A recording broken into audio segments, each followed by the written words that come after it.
I had the misfortune that traders were returning home after going to the market.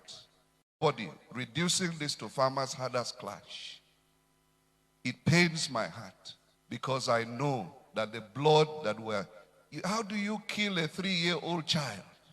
For what? And then somebody comes to tell me it was a reprisal attack. For what?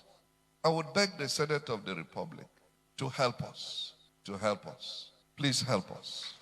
In my position, I cannot be irresponsible to despise the efforts of the security agencies. That is why I said last Wednesday when I visited that I cannot ask that the baby be thrown with the bathwater. But the truth is, there are good soldiers and bad soldiers. Let the truth be told. And that is why we need voices, the right voices, speaking in the right places. I've been vilified that I'm trying to cast aspersions on the security agencies. Where they have done well, they know I have praised them. Where some of their men have betrayed them, we have also said, look into your men. I never asked that soldiers should leave Plateau State, but the people themselves cried out. They cried out. But I said, no, we must find a way to remotivate our security agencies so that they can do their job better.